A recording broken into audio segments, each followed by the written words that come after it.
Ce n'est pas pour baptiser que Christ m'a envoyé. C'est pour annoncer l'Évangile. Et cela sans la sagesse du langage, afin que la croix de Christ ne soit pas rendue vaine. Car la prédication de la croix est une folie pour ceux qui périssent. Mais pour nous qui sommes sauvés, elle est une puissance de Dieu. Aussi est-il écrit: Je détruirai la sagesse des sages et j'anéantirai l'intelligence des intelligents.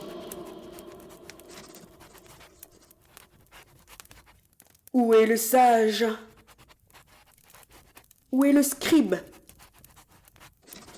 Où est le disputeur de ce siècle? Dieu n'a-t-il pas convaincu de folie la sagesse du monde?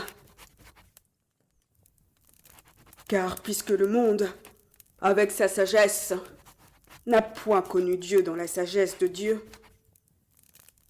il a plu à Dieu de sauver les croyants par la folie de la prédication. Les Juifs demandent des miracles et les Grecs cherchent la sagesse. Nous prêchons Christ crucifié. Scandale pour les Juifs et folie pour les païens, mais puissance de Dieu et sagesse de Dieu pour ceux qui sont appelés, tant Juifs que Grecs. Car la folie de Dieu est plus sage que les hommes, et la faiblesse de Dieu est plus forte que les hommes. Considérez, frères, que parmi vous qui avez été appelés, il n'y a ni beaucoup de sages selon la chair, ni beaucoup de puissants, ni beaucoup de nobles. Mais Dieu a choisi les choses folles du monde pour confondre les sages. Dieu a choisi les choses faibles du monde pour confondre les fortes.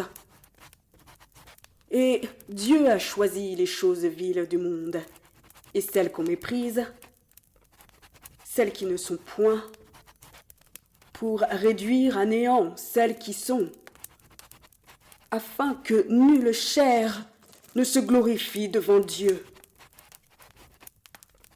Or, c'est par lui que vous êtes en Jésus-Christ, lequel, de par Dieu, a été fait pour nous sagesse, justice et sanctification et rédemption, afin, comme il est écrit, que celui qui se glorifie dans le Seigneur.